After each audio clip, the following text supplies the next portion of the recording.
Hello from Brussels. Well, many European capitals may have begun their long summer breaks, but here in the capital of Europe, the work continues. And this week, I want to analyse three key EU policy developments. Firstly, that EU budget deal. What does it mean for the future of Europe? Secondly, hydrogen. Is it really a rock star fuel? And thirdly, those beleaguered Brexit talks.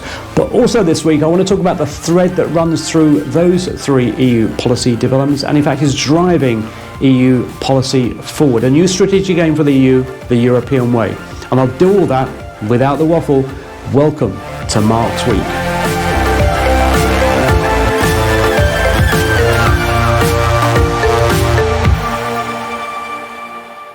So firstly, those budget talks that resulted in that historic budget deal, the unanimous agreement by all 27 EU governments to increase the EU budget for the next 7-year period by 750 billion euros, the Commission's Next Generation EU Fund. In fact, if you add that to the 540 billion euros already agreed to counter the pandemic, then the EU budget is doubling. But it isn't just in terms of financial firepower that we'll see a very different EU from the beginning of next year. We are going to see a much more ambitious, a much more assertive, and above all, a much more interventionist EU than we've ever seen before. And in areas of policy such as tourism, health, energy and industry, we're likely to see a lot of EU intervention and activity. No doubt we'll be learning a lot more about that in the months and years to come. Secondly, hydrogen, which actually is a very good example of the first point. We've seen the European Commission's new strategy. It's very ambitious, it's very interventionist. Let's listen to what Frans Timmermans, the Executive Vice President, had to say. And I believe, there is so much attention for this. This has become sort of the rock star of new energies all across the world, and especially in Europe. Since we are leading on this, we should never leave that lead behind and continue to lead. So rock star fuel or not, there's no doubt that hydrogen has tremendous potential to decarbonise those hard to reach sectors, including steel production, aviation and shipping. But it comes at a tremendously high price. The European Commission's own strategy admits the cost of delivering their ambition may be in the order of 470 billion euros. And the problem is this, that hydrogen at the moment is largely produced from fossil fuels. So in Europe, for every tonne of hydrogen we produce, we emit 10 tonnes of CO2. In fact, hydrogen production across Europe produces the same amount of CO2 as 6 member states. So, in order to reach the EU's ambitious targets for 2030, namely 10 million tonnes of renewable hydrogen in the EU and a further 10 million tonnes produced in our neighbourhood, we will need to double the amount of electricity we generate in Europe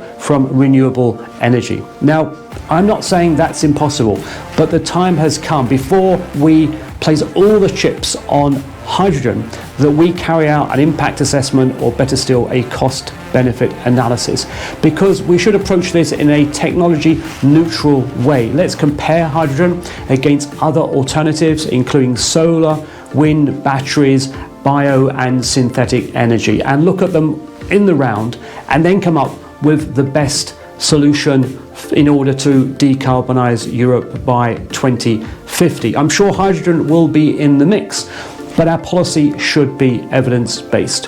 If you want to read more on that, do read my briefing that accompanies this video.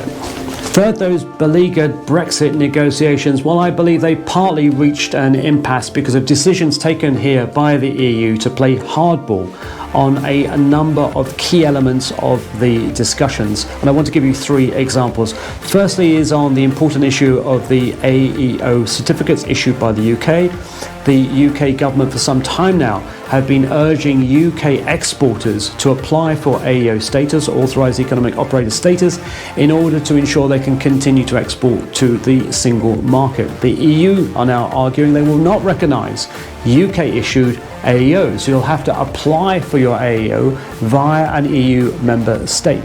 Secondly, in terms of certification and authorisations, here again the EU side are arguing they will not recognise UK certification. In fact, I'll read from their communication. They're saying certificates or authorisations issued by UK authorities or by bodies based in the United Kingdom will no longer be valid for placing products on the Union market. And third and finally, they're arguing they will not recognise UK professional qualifications, with a few minor examples set out in the withdrawal agreement.